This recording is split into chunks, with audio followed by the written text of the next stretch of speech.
Dari Gedung Direktorat Jenderal Pajak Sumut 1 Jalan Sukamulya Medan 95.1 FM MNC Trijaya, The Real News and Information.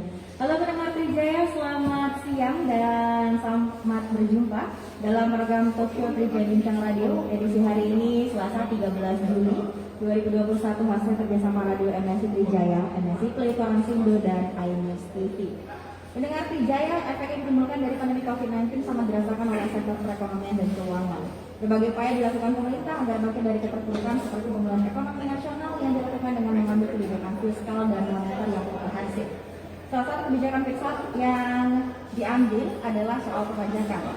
Penerimaan pajak menopang sebesar 82,8% penerimaan negara yang dananya dialokasikan untuk membantu penanggulangan pandemi COVID-19. Dalam memperingati Hari Pajak 2021, pemerintah dalam hal ini Direktorat Jenderal Pajak berupaya bagaimana terus meningkatkan kesadaran pajak di era pandemi dan peranan pajak dalam penanggulangan pandemi serta program pengembangan bisnis bagi UMKM seperti program Business Development Service, dukungan ekspor produk UMKM serta dukungan kredit usaha yang dimanfaatkan para pelaku UMKM. Nah, pendengar Trijaya, ikuti terus perbincangan kami selama 1 jam ke depan bersama saya Ami Maulidia ya dalam topik meningkatkan kesadaran pajak di era pandemi COVID-19 melalui Hari Pajak selama 1 jam ke depan bersama narasumber saya yang sudah di hadapan saya ini. Yang pertama saya sapa ada Bapak Mustafa Kemal Nasution dari Kanwil DJP Sumatera 1. Selamat siang Bapak, apa kabar? Siang, Boleh dipakai mic-nya Bapak? selamat siang, kabar baik, terima kasih. Oke, gimana sehat Pak hari ini? Alhamdulillah, sehat. Alhamdulillah sehat ya. Oke, saya sapa narasumber saya kedua ada Bapak Yudhistira Kesuma dari Kanwil DJPP atau Direktorat Jenderal Perbendaharaan Sumatera Utara. Selamat siang Pak Yudhistira, apa kabar? Selamat siang Kak. Gimana kabarnya Pak hari ini? Alhamdulillah sehat. Oke, alhamdulillah sehat. Mungkin boleh dicek tim teknis Pak, mic-nya Pak Yudhistira belum nyala nih. Oke. Iya. Selamat siang Mbak Ani.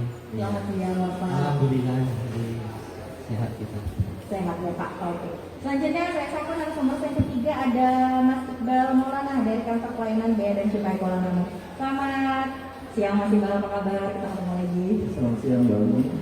Alhamdulillah sehat hari ini. Alhamdulillah sehat. Kita sehat semua. Amin. Dan pendengar Trijaya, Anda bisa berinteraktif ya bersama kami di 4567266 atau SMS dan WhatsApp di 081361093928. Anda bisa memberikan tanggapan Anda, komentar Anda ataupun pertanyaan Anda ya dalam diskusi kami siang hari ini.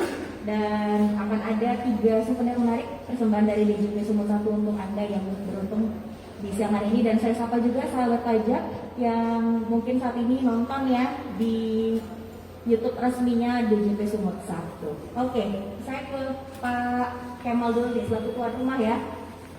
Mau memperingati Hari Pajak nih, besok 14 Juli nih 2021. Tapi sebelum itu Pak Kemal, kita ingin tahu nih gimana sih sejarahnya bisa 14 Juli ini dijadikan sebagai peringatan Hari Pajak di Indonesia, Pak? Silakan. Ya, terima kasih banyak Ami dan pendengar Trijaya semua yang saya hormati dan saya sayangi. Jadi terkait dengan pertanyaan tersebut ya, pembayaran pajak itu sebenarnya sudah dikenal sejak zaman penjajahan dan itu sudah menjadi semacam hasil panen rakyat yang diberikan kepada bupati pada saat itu. Nah kemudian dalam perundang-undangan atau dalam perjalanannya ada BPUPKI, yaitu atau Badan Penyelidik Usaha Persiapan Kemerdekaan Indonesia, yang pada saat itu diselenggarakan untuk membahas undang-undang terkait keuangan dan ekonomi gitu. Nah usulan tersebut disampaikan pada tanggal 14 Juli 1945. Ketua BPUPKI pada saat itu adalah Pak Rajiman Bedudiningrat. Nah, terkait dengan itu muncul istilah pajak gitu dalam rancangan pasal undang-undang tersebut sampai dengan kegiatan itu diselenggarakan, akhirnya dibahas, muncul istilah pajak itu yang menjadi tonggak bagi kami untuk berkolaborasi terus kemudian berkontribusi kepada masyarakat melalui pajak. Seperti itulah mungkin kira-kira sejarah singkatnya, Mbak. Oke, baik. Nah, untuk perayaan di Pajak 2021 ini, tepatnya besok nih Pak Kemal, ada perayaan apa nih yang dilakukan DJP Sumut 1 dalam hal ini?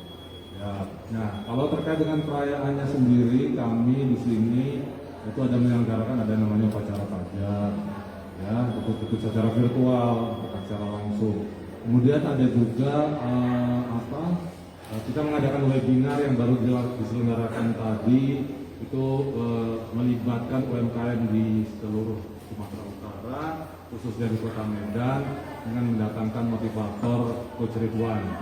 Dengan 7 jurus banjir order itu judulnya tadi ya, supaya memberikan pemahaman dan juga ilmu kepada UMKM untuk bisa survive di era pandemi seperti ini.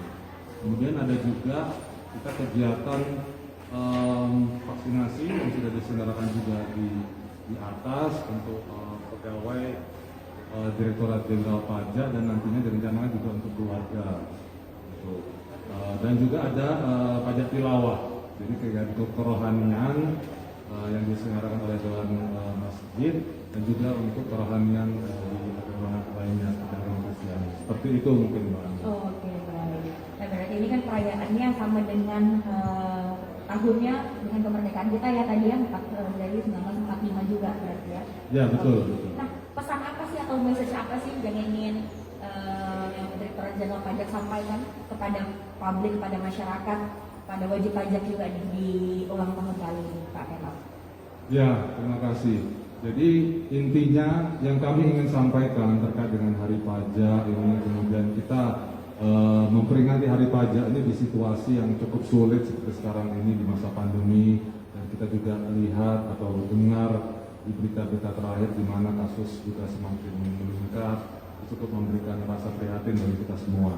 Nah, salah satu caranya adalah vaksinasi. Oleh karena itu, Direktorat Jenderal Pajak sangat berkomitmen dalam hal ini, karena juga alokasi ya dari anggaran kita itu yang juga berasal dari pajak yang dibayarkan sebanyak 82% kontribusi pajak terhadap anggaran belanja negara itu digunakan itu untuk vaksinasi juga cukup besar, anggaran sekitar 58 triliun. Dan dari itu juga ada sekitar 3,3 triliun yang digunakan untuk biaya operasional vaksinasi tenaga kesehatan. Jadi dari situ kita ingin menyampaikan betapa besarnya kontribusi pajak ini di tengah-tengah pandemi seperti ini. Jadi kita harapkan partisipasinya, justru pada saat kondisi kita sulit seperti ini, partisipasi dari masyarakat sangat kita harapkan, dan terus berupaya untuk berkontribusi dalam hal pembayaran pajak. Jangan justru mengundur seperti itu ya kan. Makanya kita juga menyediakan kanal-kanal bagi masyarakat, bagi pajak untuk terus berpartisipasi, bisa melalui media online, layanan-layanan yang banyak kita berikan, sehingga kalau misalnya ada yang ditanyakan atau kesulitan bisa langsung disampaikan ke kami, seperti itu. Intinya kita ingin di Hari Pajak ini wajib pajak ikut berpartisipasi, melaksanakan hak dan kewajibannya dengan baik, semaksimal mungkin, dan kita harapannya bisa sama-sama Direktorat Jenderal Pajak mengentaskan apa yang sudah yang kita alami seperti ini, dan kita bisa segera keluar dari krisis ini. Demikian mungkin. Oke, baik. Sesuai yang dengan tema kita adalah meningkatkan kesadaran pajak nih di era pandemi. Jangan sampai karena pandemi mengundur ya, karena tadi pajak itu ternyata digunakan banyak ini untuk mengalokasikan untuk penanggulangan COVID-19. Kita ingin tahu nih, Pak Kemal, seperti apa sih pengelolaan pajak itu sendiri untuk pengelolaan ataupun penanggulangan pandemi COVID-19 sendiri. Tadi sebenarnya lebih disebut ya vaksinasi, tapi kita ingin tahu lebih dalam seperti apa.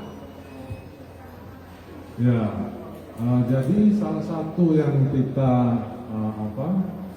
lakukan atau melalui kebijakan pimpinan di atas ini kan kita sama-sama tahu ada yang namanya program pemulihan ekonomi nasional, dan itu sudah diselenggarakan sejak tahun 2020 dengan anggaran yang cukup besar digelontorkan untuk itu.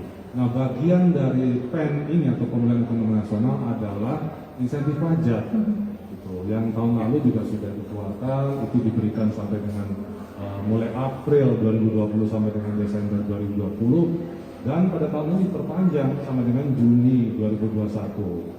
Nah, itulah salah satu yang bisa atau dikontribusikan oleh Direktorat Jenderal Pajak. Jadi ada insentif pajak di sini.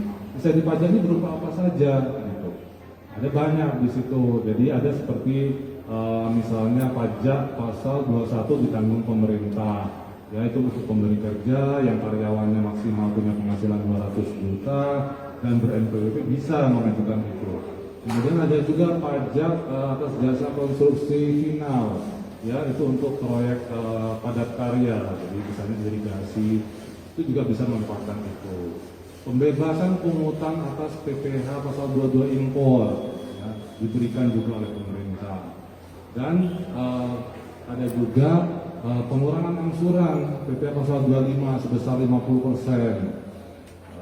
Ada juga yang diberikan oleh pemerintah itu berupa pengembalian pendahuluan yang diberikan untuk pengusaha kena pajak kriteria tertentu yang atas pengembalian pajak kelebihan pembayaran pajaknya atau restitusinya itu tidak melebihi 5 miliar.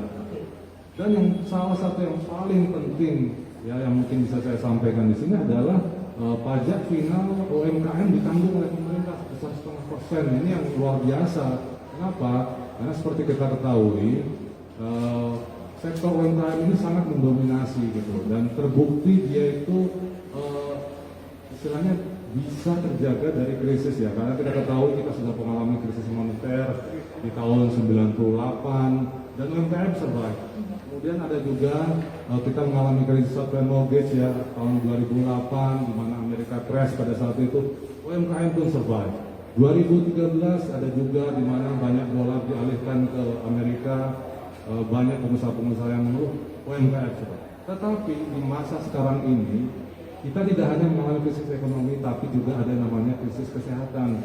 Nah, disinilah UMKM itu terkena imbas dan dengan adanya PPh final ditanggung oleh pemerintah ini, maka diharapkan para UMKM ini bisa terbantu karena mereka cukup melaporkan laporan realisasi atas pemanfaatan UMKM tersebut melalui laman digital online, maka mereka sudah ditanggung oleh pemerintah pajak finalnya. Itulah bagian dari kontribusi pemerintah dalam hal ini. Yang sebenarnya sudah dimulai sejak tahun 2013 dengan adanya peraturan pemerintah nomor 46 tahun 2013 dengan pengenaan pajak final sebesar 1%. Dan itu sudah diberikan dukungan lagi melalui pengurangan hanya 0,5% melalui PP 23 tahun 2018. Jadi luar biasa gitu kontribusi atau apa yang ingin disampaikan disumbangkan oleh pemerintah, kontribusi dan juga yang disampaikan oleh pemerintah ini untuk bisa mendukung para UMKM ini dan juga masyarakat yang terdampak krisis karena pandemi ini melalui adanya insentif perpajakan. Begitu Mbak Ami. Oke, baik. Jadi luar biasa ya memang perhatian pemerintahnya terhadap UMKM yang tadi sampai PPh finalnya pemerintah yang bayarin untuk bisa terus mendongkrak UMKM sendiri. Nah, saya mau beralih ke Pak Yudi sini. Kalau pajak itu adalah pungutan negara yang untuk dari rakyat untuk rakyat, nah pengelolaannya kan berarti di Pak Yudis nih. Kita ingin tahu terlebih dahulu Pak Yudis, seperti apa sih kondisi UMKM saat ini? Ya, terima kasih Mbak Ami.